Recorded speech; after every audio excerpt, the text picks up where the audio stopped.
မဂ္ဂသစ္စာဆိုတာဓမ္မတို့ခမည်းတော်ဖြစ်ပျက်ကိုမြောင်ပွားများနေတဲ့ဉာဏ်ကိုမဂ္ဂသစ္စာလို့ခေါ်သည်ဖြစ်ပျက်ကလေးမြောင်လုံးနေတာဘာခေါ်ကြမဂ္ဂသစ္စာဖြစ်ပျက်ကလေးမြောင်လုံးနေတာဓမ္မတို့မဂ္ဂသစ္စာပဲတဲ့ဖြစ်ပျက်ကိုခဏခဏမြောင်လုံးနေတာသည်ပွားများနေသောကြောင့်မဂ္ဂသစ္စာဆိုတော့ဘာဝေတ္တပကိစ္စပွားများတဲ့ကိစ္စရှိရမယ်ဆိုတဲ့အတိုင်းဓမ္မတွေကဝေဒနာလေးပေါ်လာဖြစ်ဖြစ်ရှုလိုက်စိတ်ကလေးပေါ်လာဖြစ်ဖြစ်ရှုလိုက်ဒါဘာဝေတ္တပကိစ္စလုံးနေတာပဲဆိုတာဥက္ကမောင်မှားရလိမ့်မယ်မှန်ပါပါဘာဝေတ္တပကိစ္စဆိုတာဓမ္မတို့ဘာသစ္စာပါလိမ့်မယ်မှန်ပါပါဩဒါဖြင့်ဓမ္မတို့ကိုယ်စိတ်ကလေးကိုပြန်ပြီးရှုကြစမ်းပါလို့သတိပေးလိုက်တယ်နော်ကိုယ်စိတ်ကိုရှုပါဆိုတာ1နံပါတ်ဖြစ်တဲ့စိတ်ကို2နံပါတ်မဂ္ဂသစ္စာနဲ့သာရှု1နံပါတ်ဖြစ်တဲ့စိတ်ကို2နံပါတ်နဲ့မရှိဘူးလို့သိလို့ရှိရင်မဂ္ဂသစ္စာဖြစ်တာပဲလို့မှတ်ထားပါမှန်ပါဗျာဒါလောကီမဂ္ဂသစ္စာပေါ့ဗျာမှန်ပါဘယ်နဲ့ကြောင့်သူလောကီမဂ္ဂသစ္စာလို့ဆိုရပါလိမ့်မလို့ဆိုတော့ဟိုကဖြစ်ပြဆိုရင်သူကလည်းသိလိုက်ဟိုကဖြစ်ပြဆိုလို့ရှိရင်အာယုံကဖြစ်ပြဆိုရင်သူကသိလိုက်ထိုကဲ့သို့သိလိုက်နေတဲ့အဓိပ္ပာယ်လေးကခဏခဏသိနေတဲ့ဒါပွားနေတာဆိုတာမှတ်လိုက်ပြီတော့မှန်ပါဗျာဒါရင်ပွားနေတဲ့ပုဂ္ဂိုလ်ကြတော့ကိုဓမ္မတို့ဖြစ်ပြဆိုပြီးဖြစ်ပြနောက်ကနေပြီးဩမရှိဘူးလို့သိတာဟာပွားနေတာပဲမှန်ပါမရှိဘူးသိတာပါလေပွားနေတာအဲ့ဒီပွားနေမှတ်တတ်နဲ့ဓမ္မတွေကခန္ဓာကိုယ်တွေကဖြစ်ပြကိုယ်ကသိလိုက်တာကပွားနေတာဖြစ်ပြသိနေတာကပွားနေတာလို့ဆိုတော့ကမောင်တို့ဗတင်တို့ခဏခဏပွားနေလိုက်ပေါ့ဗျာမှန်ပါပါဗျာခဏခဏပွားနေတဲ့အခါကြလို့ရှိရင်ဘာဖြစ်သလဲလို့မေးတဲ့အခါကျတော့ပွားတာကမဂ္ဂသစ္စာသဘောကျမှန်ပါဗျာခဏခဏပွားနေတာကမဂ္ဂသစ္စာပါဗျာခန္ဓာခဏပွားနေတာဘာပါလိမ့်မဂ္ဂသစ္စာပါဗျာဓမ္မတို့ဒါကြောင့်ခင်ဗျားတို့မဲ့ရချင်ပါတယ်လို့ဆိုတဲ့ဥစ္စာပွားနေတဲ့ဥစ္စာကိုရနေတာကိုမသိလို့ရှင်စစ်ဖြစ်ပြက်ကလေးမြင်တိုင်းမြင်နေမရှိဘူးသိမရှိဘူးလို့ပွားများနေတာလေဓမ္မရနေတဲ့သဘောလေးလို့မှတ်လိုက်စမ်းပါမှန်ပါဗျာရှင်းမလားရှင်းပါဗျာဒါရင်ဓမ္မတို့မဲ့ရဖို့အရေးဟာပွားတဲ့အရေးမှန်ပါဗျာမဲ့ရတဲ့အရေးကပွားတဲ့အရေးလို့ခွင်းရဓမ္မတွေကမှတ်ထားလိုက်ပါကဲသစ်သူဘုရားရှိတို့ပွားပြီဗျာပွားတော့ကိုဘုရုပွားနေတာတော့ဆိုတော့ခန္ဓာဖြစ်ပျက်ကိုပွားနေတာဘုရုပွားနေတာခန္ဓာကဖြစ်ပျက်ပွားတာကမဲခန္ဓာကဖြစ်ပျက်ပါဗျာပွားတာကမဲပါဗျာဩဒါဖြင့်ဓမ္မတို့ခန္ဓာကဖြစ်ပျက်ပွားတာကမဲဆိုသဖြင့်တို့ဒီမဲရပါလို့ဆိုတာဩတို့ပွားနေတာလေးကမဲဖဲလို့အောက်မိတ်ထားလိုက်ပါမှန်ပါဗျာဘုကမောင်ကျေနပ်ပါလားကျေနပ်ပါလေဒါရင်မဂ္ဂသစ္စာတစ်လုံးဆိုတာပွားများနေတာဟာမဂ္ဂသစ္စာတစ်ခုရတာပဲလို့ဓမ္မတွေကမှတ်ထားလိုက်တာပဲမှန်ပါဗျာဒါရင်မဂ္ဂသစ္စာဒီဘာလို့တလဲဒါပွားနေတော့တပည့်တို့ဘာများကျေးဇူးရှိကြုံဗျာတပည့်တို့ကိုယ်စိတ်ကလေးကိုဖြစ်ဖြစ်ရှုနေတယ်တနည်းအားဖြင့်ဝေဒနာလေးဖြစ်ဖြစ်ရှုနေတယ်အာရှုတဲ့ရှိုက်တဲ့စိတ်ကလေးတပည့်တို့ကဖြစ်ဖြစ်ရှုနေတယ်လမ်းတဲ့ဝါရောယုတ်ကလေးတွေဖြစ်ဖြစ်ရှုနေတယ်ဖြစ်ပြီးပြတ်တာပဲလို့ရှုနေတယ်။ကိုရှုနေတော့ဓမ္မတို့ကိုယ်ခန္ဓာကြီးဖြစ်ပြတဲ့ရှုပြီးဒီကလာနေတော့ကိုယ်ခန္ဓာပေါ်မှာခင်တဲ့ဘဝနှစ်သက်တဲ့တဏှာကပါသွားတယ်။မှန်ပါဗျာ။ကိုယ်ခန္ဓာကြီးနှစ်သက်တဲ့တဏှာဘာဖြစ်သွားပါလဲ။မှန်ပါဗျာ။ဘယ်နဲ့ကြောင့်ပါလိမ့်မလဲလို့ခွန်ကြီးဓမ္မတွေကမေးထုတ်ခဲ့လို့ရှိရင်ဖြင့်ကိုယ်ခန္ဓာမှမဟုတ်လို့ဖြစ်ပြနေတဲ့အိဋ္ဌသဘောဖြစ်ပြနေတဲ့ဒုက္ခသဘောဖြစ်ပြပြီးဒီကလာနေတာတာမယရှိမယနေတဲ့အနတ္တသဘောဒါရင်းမြင်ပြီးဒီကလာနေတော့ตายရเสียနှစ်သက်เสียခင်တွယ်เสียမရှိပါလားလို့ဆိုတော့ဘွားသာဘွားနေ သာယာနှစ်သက်ခင်တဲ့တဏှာတရားတော်မတို့တခါတည်းပါသွားတာဘဝရံနဲ့ဘာဖြစ်သွားလဲတဏှာပွားပါသွားတယ်ဘဝရံနဲ့ဘာဖြစ်တော့တဏှာပါဩဒါဖြင့်တရားတော်မတို့ဘဝသာဘဝပဲနော်ဘဝသာဘဝပဲဘဝခင်တွေတဲ့ကိုယ်ဘဝခင်တွေတာငကိုကဘဝလူဘဝနတ်ဘဝမှတ်လို့ခင်တွေနေတာအခုတော့လူဘဝနတ်ဘဝမဟုတ်ပါဘူးအနိစ္စခန္ဓာကအနိစ္စပါဒုက္ခပါအနတ္တပါလို့ပြောလိုက်တော့မြင်မလားဘူးမြင်ပါဘူးမြင်လာတော့ငါခန္ဓာဟုတ်သေးရဲ့လားမဟုတ်တော့အနိစ္စဒုက္ခအနတ္တတွေဖြစ်နေတော့ငကိုကခလုံးမတိရှုမညိပါစေနဲ့လို့ကိုယ်ခန္ဓာကြီးချင်းနေတာမှန်ပါပါအဲ့ဒီခင်တွေတဲ့တဏှာတွေဟာပါသွားတော့တယ်ဆိုတာမေဃသစ္စာနဲ့ပွားနေလို့ကိလေသာကုန်တယ်လို့မှတ်လိုက်စမ်းပါမှန်ပါဗျာမေဃသစ္စာနဲ့ပွားနေတာနဲ့ကိလေသာကုန်ပါလိမ့်မလို့ဆိုတော့ခန္ဓာခင်တဲ့ကိလေသာကုန်တာရှင်းမလားရှင်းပါပြီဘာကုန်တာပါလဲအဲ့ဒါမေဃသစ္စာတခုတည်းပွားနေတာနဲ့ဥက္ကမောင်ရသမုဒိယသစ္စာချုပ်တယ်မှန်ပါဗျာမေဃသစ္စာတခုတည်းပွားနေတာနဲ့ဥပါဒနောတကတိတို့ကိုမြတ်ရှိတို့ဘာဖြစ်သွားလဲမင်းချုပ်တော့ဆိုရလားပွားရင်သူ့ဟာသူချုပ်သွားတာလားပွားရင်သူ့ဟာသူချုပ်သွားတာပွားရင်သူ့ဟာသူချုပ်သွားတာကိုဒကာဓမ္မတွေကသိလိုက်သဖြင့်ဩမဂ္ဂသစ္စာတခုတည်းဖြစ်ပျက်ကိုဘွားနေတာနဲ့သမုဒိယသစ္စာလဲသူကပယ်တာကိုမဂ္ဂသစ္စာကပယ်တာကိုဆိုတဲ့ပယ်တဲ့ကိစ္စသိလားမှန်ပါဘွားတဲ့ကိစ္စရှိတော့ပယ်တဲ့ကိစ္စအလိုလိုပြီးတော့မှန်ပါဘွားတဲ့ကိစ္စရှိတော့ပယ်တဲ့ကိစ္စအလိုလိုပြီးသွားတယ်ဗျာပယ်တဲ့ကိစ္စလိုလိုပြီးသွားတယ်ဆိုတဲ့အဓိပ္ပာယ်ရှင်းသွားပါတယ်ရှင်းပါတယ်ဥပနေကြအားလုံးဓမ္မတွေကြက်ကြက်သိထားပါဒီနေ့လေအမှန်တဘောပါတဲ့အလုပ်ကိုပဲခင်ဗျားတို့ကြားရနာရပွားလဲကြည့်ပါနော်ပွားလဲကြည့်ပါပွားတိုင်းခန္ဓာခင်တွဲတဲ့တဏှာဘာဖြစ်သွားလဲကြာတော့ပွားပါများတော့ဘာဖြစ်မဲ့ထင်လဲချုပ်သွားဒါဖြင့်ဓမ္မတွေပြိဿသမုပ္ပါကြည့်တော့တဏှာဥပါဒံကံ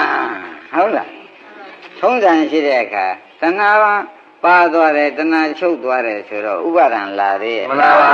ဘူးဥပါဒံမလာတော့ကံရောမလာပါဘူးဩကံချုပ်လို့ရှိရင်ဒကာဓမ္မတို့ကမ္မဘဝဖြစ်เสียဇာတိဇရာမရဏလာမလားမလာပါဘူးဩဒါဘာဖြစ်လို့တဏှာဥပါဒံကံတွေချုပ်ပြီးဒီကလာဇာတိဇရာမရဏဇတ်သိမ့်ပါလိမ့်မလဲလို့ကဲဒကာဓမ္မတွေဘုန်းကြီးကမဲလို့ရှိရင်ဖြင့်မေဃသစ္စာပေါ့ဖေဟာမှန်ပါပါဘုခမောင်ဘယ်နဲ့ဖြေပါမေဃသစ္စာမေဃသစ္စာပွားလိုက်တာနဲ့ဒကာဓမ္မတွေတဏှာပါရကနေပျောက်ထွက်သွားမှန်ပါပါရကနေပျောက်ထွက်သွားဒါဘ누구ကလှုပ်လိုက်တာပါလဲမေဃသစ္စာကလှုပ်လိုက်မှန်ပါမေဃသစ္စာတခုတည်းဘုန်းကြီးတို့ဓမ္မတွေကဖြစ်ပြကျိုးစားပြီးဒီကလာနေတာနဲ့ခန္ဓာခင်တွယ်တဲ့သမှုရိယခန္ဓာဤခန္ဓာမှမရှိတော့ပဲအနိစ္စဒုက္ခအနတ္တသာရှိတော့တယ်အနိစ္စဒုက္ခအနတ္တသာရှိတော့တယ်သိပြီးဒီကလာနေတော့ခန္ဓာခင်တွယ်တဲ့တဏှာကလုံရင်မတ္တနဲ့ပဲသူဟာပါရကနေပျောက်သွားတယ်မှန်ပါဘ누구ကများပြောက်အောင်လုပ်ပါလေမေဃသစ္စာကလည်းဘယ်နဲ့များသူလုပ်လို့ဘယ်လိုများလုပ်လိုက်လို့ဒါတွေပါရကပျောက်ပါလိမ့်မလို့ဆိုအိုးလာတွေ့ဘွားနေလို့ဘယ်လိုဆိုကြပါလာတွေ့ဘွားဖြစ်ပြလာတိုင်းဘွားနေဖြစ်ပြလာတိုင်းပွားနေလို့ခွန်ကြီးဓမ္မတွေကလေးလေးဆဆမှတ်လိုက်ရှင်းပြီနော်ရှင်းပါပြီပြလာတိုင်းလေးလေးစားစားပွားရင်ဘာဖြစ်မလဲပြတ်မှာကိလေသာပါပြီးဒီကလာပြတ်ထွက်သွားမယ်ဘု து ခင်တွေတဲ့ကိလေသာပါလိမ့်မယ်ခန္ဓာခင်တွေဩဒါပြန်ငကောကခန္ဓာရတာကခြေစံတဏှာဥပါဒံကံကြောင့်ဇာတိခန္ဓာရတာမှန်ပါအခုတော့ဖြင့် လက်ရှိခန္ဓာကြီးကိုဘုန်းကြီးတို့ဓမ္မတွေကအနိစ္စဒုက္ခအနတ္တဆိုတဲ့ဖြစ်ပြမြင်ကြည့်လိုက်တာနဲ့လက်ရှိခန္ဓာလုံးမဲ့တဏှာဥပါဒံကံသစ်တွေလာသေးရဲ့မလာပါဘူးဗျာတဏှာဥပါဒံကံသစ်တွေမလာတဲ့အတွက်နောက်ခန္ဓာဇာတိဒုက္ခသရဒုက္ခဗျာတိဒုက္ခမရဏဒုက္ခဆိုတဲ့ခန္ဓာဆက်တွေလာကြပါမလားမလာပါဘူးဗျာဘယ်နဲ့ကြောင့်မလာပါလိမ့်မလဲလို့လက်သေးသာရှာလိုက်တော့ဥမဂ္ဂသစ္စာနဲ့ပွားနေလို့ဗျာဘယ်လိုဖြေကြပါမဂ္ဂသစ္စာနဲ့ပွားနေလို့ဖြစ်ပြခန္ဓာကိုယ်ရမှာဖြစ်ပြတဲ့ဝေဒနာလေးတွေဖြစ်ပြစိတ်ကလေးတွေဖြစ်ပြရုပ်ကလေးတွေဖြစ်ပြပြည့်ချင်တာပြည့်တိုင်းပြည့်တိုင်းကိုပြက်ပြီးမရှိဘူးသာသိအောင်လုပ်နေစမ်းပါသဘောကျလားအဲ့ဒီသိအောင်လုပ်နေတဲ့အလုပ်ဒီမဂ္ဂသစ္စာကြီးပွားတဲ့အလုပ်မှန်ပါလိမ့်မဂ္ဂသစ္စာကြီးပွားတဲ့အလုပ်ဆိုတော့ဥက္ကမောင်ကောင်းကောင်းရှင်းသွားတယ်ရှင်းပါပြီဘုရုပေါ်မှာပွားနေတုံးဆိုတော့အနိစ္စဒုက္ခအနတ္တပေါ်မှာပွားနေတာမှန်ပါပါရှင်းမလားရှင်းပါပြီအနိစ္စဒုက္ခအနတ္တပေါ်မှာပွားမနေဘူးလားပွားနေပါဗျာပွားနေရင်မတ္တနဲ့ဒကာဓမ္မတို့ငကောကငါခန္ဓာထင်းနေလို့တဏှာရှိတာကိုမှန်ပါဗျာဘုရောအနိစ္စဒုက္ခအနတ္တလို့ပွားပြီးကြလာနေတော့အနိစ္စဒုက္ခအနတ္တသာပွားရင်မတ္တနဲ့မြင်နေတော့ငါခန္ဓာဆိုတဲ့ဒိဋ္ဌိတွေတဏှာတွေရှိသေးရဲ့လားမရှိပါဘူးဗျာဒီဒိဋ္ဌိတဏှာမရှိအောင်လဲဘ누구ကလောက်တာပါလိမ့်မလဲလို့စဉ်းစားပါဦးမေကတ္တအပြင်ဘုရားတို့ကမောင်တို့နေကြရဗျာမေကသစ္စာကသမုဒယသစ္စာကိုပယ်တယ်ဆိုတော့အော်ပွားရင်ပယ်သွားတာကိုမှန်ပါဘယ်လိုဆိုရပါပွားရင်ပယ်သွားတာလို့မှတ်လိုက်ကြစမ်းရှင်းမလားဘယ်လိုများပယ်သွားပါလဲပွားရင်ပယ်သွားတာဆိုတာဓမ္မတွေသေချာရှင်းတာပါဩဒါဖြင့်အလုံးဓမ္မတို့မပွားရင်ခန္ဓာခင်တဲ့ကိလေသာပါလည်းမပါဘူးပျောက်လည်းမပျောက်မှန်ပါပါပွားရင်ဖြင့်ပျောက်လည်းပါပဲပျောက်လည်းပါရှင်းစွာပါမယ်နောက်ကြတော့ပျောက်လည်းပါပါရှင်းစွာပါမယ်နောက်ကြတော့ပျောက်သွားမယ်ပျောက်သွားတော့တဏှာပျောက်တော့ဥက္ကမောင်တို့ဥပါဒင်တို့ကဆက်လိုက်ကြပါတဏှာပျောက်တော့ဥပါဒံပျောက်ဥပါဒံပျောက်တော့ကာမဘဝပျောက်ကံပျောက်တော့ဇာတိပျောက်အနာဂတ်ခန္ဓာဇာတိပျောက်ဆိုနိုင်ရဆိုနိုင်ပါဘူးအဲ့ဒီဇာတိပျောက်တာဒကာဓမ္မတွေစဉ်းစားကြဒုက္ခသစ္စာပျောက်မှန်ပါပါဒုက္ခသစ္စာပျောက်တဲ့နေရာမှာဒုက္ခនិရောဓရောက်အောင်မယ်မှန်ပါပါဘာရောက်အောင်ဒုက္ခនិရောဓဒုက္ခនិရောဓရောက်အောင်မယ်ဆိုတာသိချပါလားသိချပါပါဒါဖြင့်ဒကာဓမ္မတို့ဒုက္ခនិရောဓကိုဘာသစ္စာလို့ဆိုရမလို့និရောဓသစ္စာကျင့်납ဗလားဒုက္ခនិရောဓကိုဘာသစ္စာဖွဲ့ကြမြန်မာလိုရှင်းရှင်းပြောတာနိဗ္ဗာန်ရောက်တာမြန်မာလိုရှင်းရှင်းပြောတာအဲ့ဒီနိဗ္ဗာန်ရောက်အောင်လေဘာဖြစ်လို့ရောက်သွားပါလိမ့်မလဲလို့ဥပါတို့စဉ်းစားစမ်းမက္ကသစ္စာမက္ကသစ္စာပွားလို့မလျှော့နဲ့ဒီတလုံးလည်းမလျှော့နဲ့ဘာဖြစ်လို့ပါလဲမက္ကသစ္စာပွားလို့ဒကာဓမ္မတို့သိချာမှတ်စမ်းတဏှာဥပါဒံတွေပျောက်သွားတာလဲဘာကြောင့်ပါလဲမက္ကသစ္စာပွားလို့နောက်ခန္ဓာပျောက်သွားလို့နိဗ္ဗာန်ပေါ်လာတာလဲဘု து ကြောင့်ပါလဲမက္ကသစ္စာပွားလို့ခန္ဓာကြီးကလည်းငကိုကငါကုံငါအထင်းနေတဲ့ဥစ္စာအနိစ္စဒုက္ခအနတ္တဖြစ်လာတာလဲဘာကြောင့်ပါလဲမက္ကသစ္စာပွားလို့ပါဗျာဒီနေ့တစ်မျိုးဟောတယ်ဥက္ကမောင်မှန်ပါဗျာတလုံးတည်းနဲ့အကုန်ပါတာသိအောင်လို့နော်မှန်ပါဗျာတလုံးတည်းနဲ့အကုန်ပါအောင်သိအောင်လို့ဒကာဓမ္မတွေရှင်းလင်းပြီးဒီကလာပြနေပါတယ်ဆိုတာပြန်သဘောပါတော့ပါပြီမှန်ပါဗျာဒါပြန်မက္ကသစ္စာတစ်ခုတည်းဟွာနေလိုက်တာသမုဒယသစ္စာလည်းသိတယ်မှန်ပါပါဒုက္ခသစ္စာကိုလည်းမြင်တယ်မှန်ပါပါនិရောဓသစ္စာကိုလည်းရောက်သွားတယ်ဘယ်နဲ့ဥက္ကမောမက္ကသစ္စာကသူပွားတဲ့ကိစ္စလည်းသူလုပ်ရင်းမှန်ပါပါ ဒုက္ခသစ္စာကိုပွားတဲ့ကိစ္စလုံရင်မတ္တနဲ့သမုဒယသစ္စာလည်းသိတယ်နိရောဓသစ္စာလည်းရောက်တယ်တရားဓမ္မတို့ဒါဖြင့်စဉ်းစားကြပြီတော့ဩနိဗ္ဗာန်ဟာဆူတောင်းအလုပ်လားမဂ္ဂသစ္စာပွားတဲ့အလုပ်လားဒီနေ့ဒါရှင်းကြတယ်မှန်ပါပါသူကမောင်ဒါရှင်းကြတယ်မှန်ပါပါနောက်ကတရားဓမ္မတွေရှင်းကျင်တဲ့သဘောလေးသိပလားသိပါပါခင်ဗျားတို့ကနိဗ္ဗာန်ရောက်ပါလေနိဗ္ဗာန်ရပါလေဆူတောင်းတယ်ဆူတောင်းတဲ့အလုပ်လားတဲ့ပွားလို့ဒုက္ခချုပ်သွားတာလားပွားလို့ဒုက္ခချုပ်သွားတာဗျာသဘောကျဘုရားရင်ဘယ်လိုပါလိမ့်မလားပွားလို့ဒုက္ခချုပ်မဂ္ဂသစ္စာပွားလိုက်တာနဲ့တရားဓမ္မတွေဒုက္ခချုပ်သွားမဂ္ဂသစ္စာပွားလိုက်တာနဲ့ဘာဖြစ်သွားပါလဲသမုဒယသေသွားတယ်လည်းဘာဖြစ်လို့ပါလဲခန္ဓာကြီးကငကိုတော့ငါပဲသူပဲယောက်ျားပဲမိန်းမပဲဆိုဒုက္ခသစ္စာကြီးဖြစ်သွားတယ်လည်းဘု து ကြောင့်ပါလဲဟာဥက္ကမောင်တဲ့ခီးပောက်ပါတရားဓမ္မတို့အမတန်ကိုခင်ဗျားတို့ပွားရုံပဲခင်ဗျားတို့လောက်ကသမုဒယသစ္စာကိုတပိတော့တဘောရတယ်တဘောခေါင်းပါဘာလို့သွားလုံးမနေနဲ့အပိုးပဲနိရောဓသစ္စာကိုမြန်မြန်ကြီးမျက်မှောက်ပြီးတော့ဘာလို့သွားလုံးမနေနဲ့အပိုးပဲဒုက္ခသစ္စာကြီးကိုမြန်မြန်အမိုင်နိုင်နေသိရဘာလို့သွားလုံးမနေနဲ့အပိုးပဲခင်ဗျားတို့အလောက်ကပွားရုံပဲခင်ဗျားတို့အလောက်ကပွားရုံဒီဖြစ်ပြပွားရင်မဟုတ်လားမှန်ပါပါပွားရင်မှတည်းဖြစ်ပြဒုက္ခသစ္စာဖြစ်လာတာမှန်ပါပါဒါဖြင့်ဒုက္ခသစ္စာဖြစ်အောင်လုပ်တယ်လည်းမဂ္ဂသစ္စာပဲသမုဒယသစ္စာပါအောင်ပြောင်းအောင်လုပ်တာမဂ္ဂသစ္စာပါနောက်ကန္တာရင်မလာအောင်လုပ်တာမဂ္ဂသစ္စာပွားကြောင့်ဒါဖြင့်မဂ္ဂသစ္စာဒီတရားဓမ္မတို့သမုဒယသစ္စာပဲဒုက္ခသစ္စာပိုင်းခြားနိရောဓသစ္စာအယယူမဂ္ဂိစ္စကတရားဓမ္မတွေပွားတဲ့ကိစ္စကြောင့်တဲ့ခီးပေါက်ပါပေါက်ပါပွားတဲ့ကိစ္စကြောင့်ခရီးအမှန်ပေါက်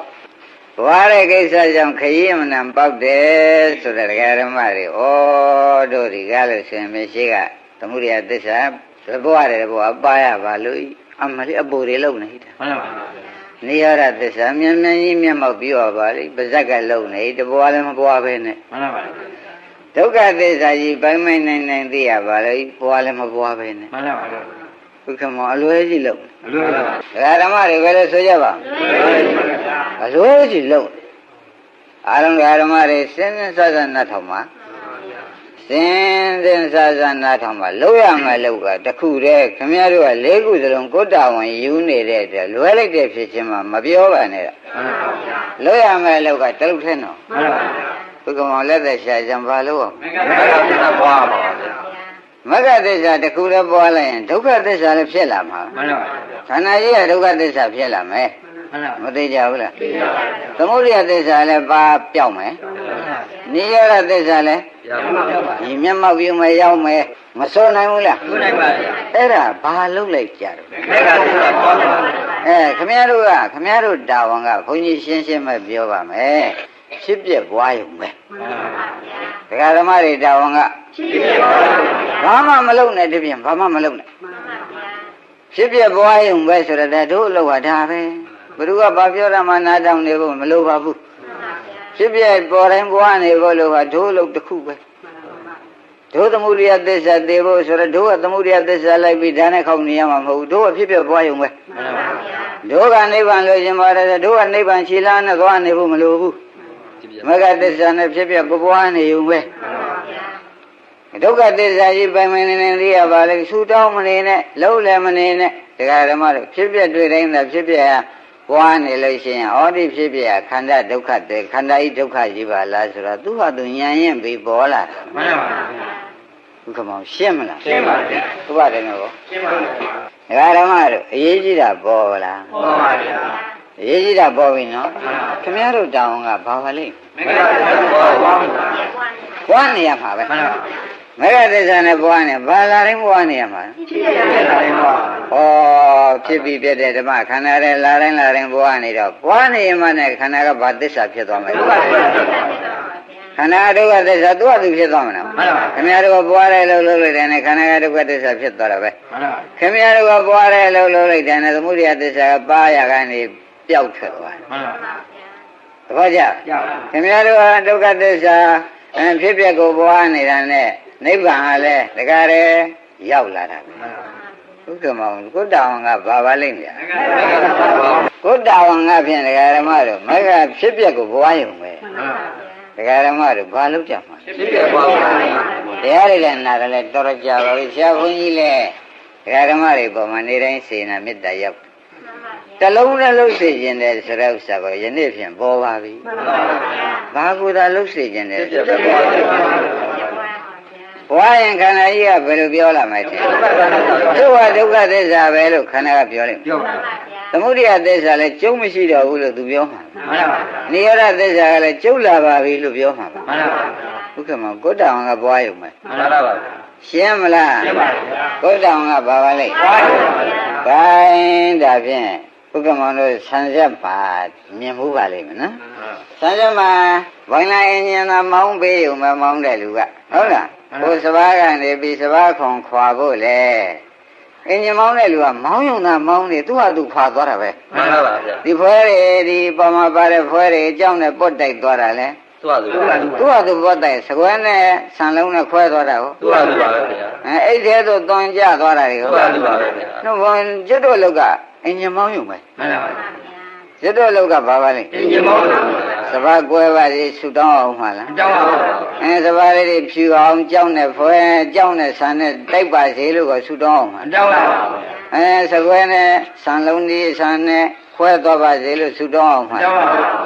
ကျွတ်တို့လောက်ကဘာပါလဲစမောင်းအင်းရင်လေဟုတ်ပဲအဲ့ဒီတိုင်းကျွတ်တို့ကဖြစ်ပြပွားဖို့အလုပ်တစ်ခုကဒါကျွတ်တို့အလုပ်သမုဒိယသစ္စာပါပါစေဆူတောင်းဖို့ဟာလဲပွားတဲ့ဟာတွေအပွားတာကလုပ်သွားမှာပဲ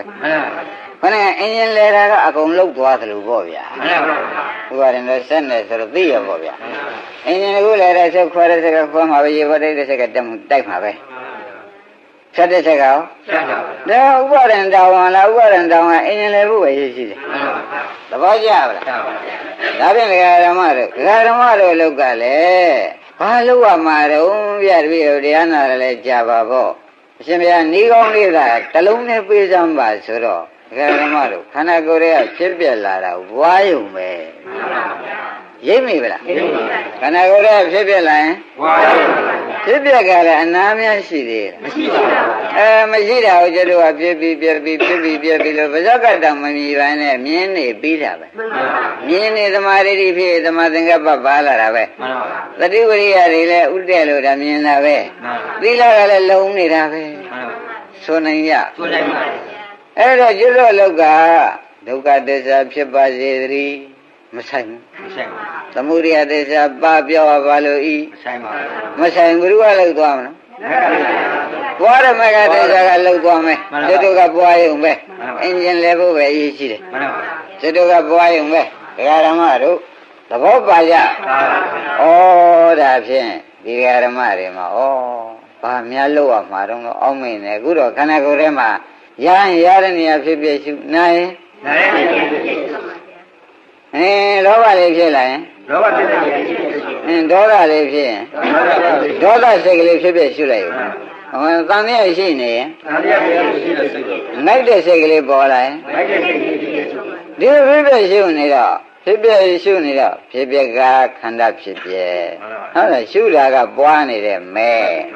ရှုတာကဘာပါလဲပွားနေတဲ့မဲလို့ဆိုတော့ခင်ဗျားတို့က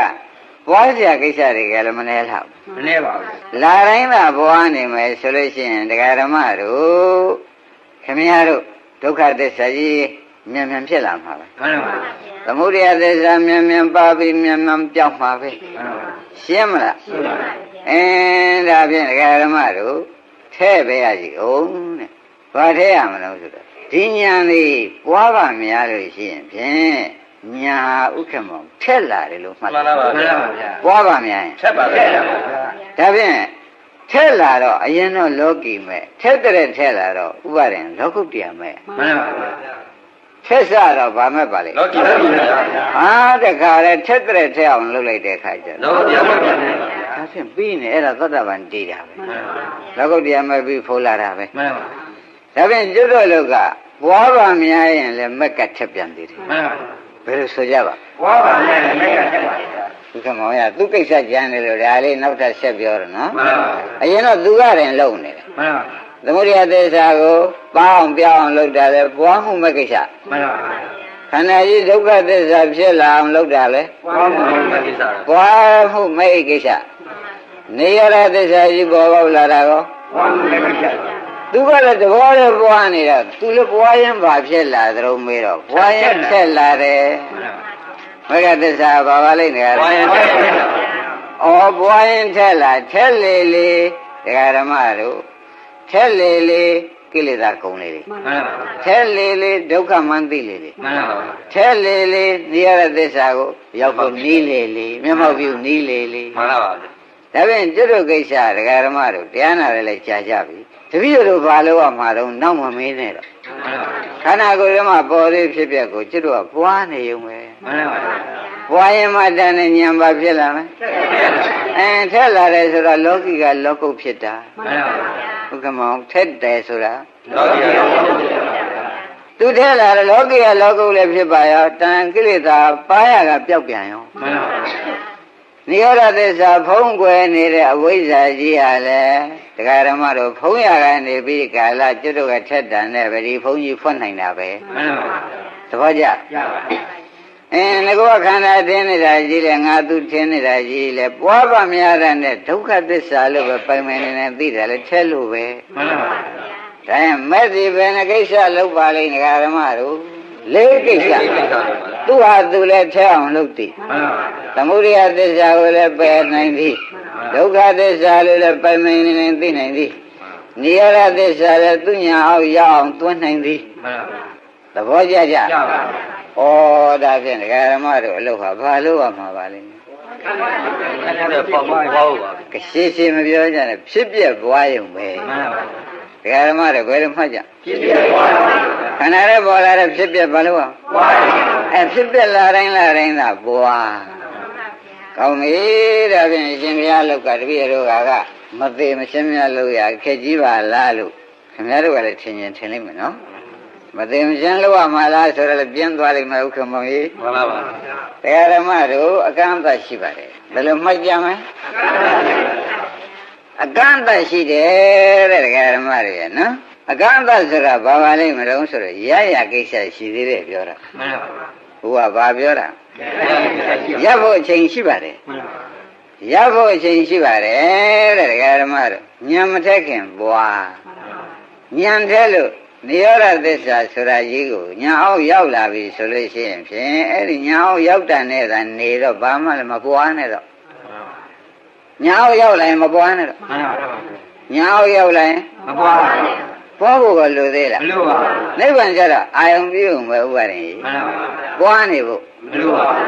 ရှင်းမလားရှင်းပါပြီဒါဖြင့်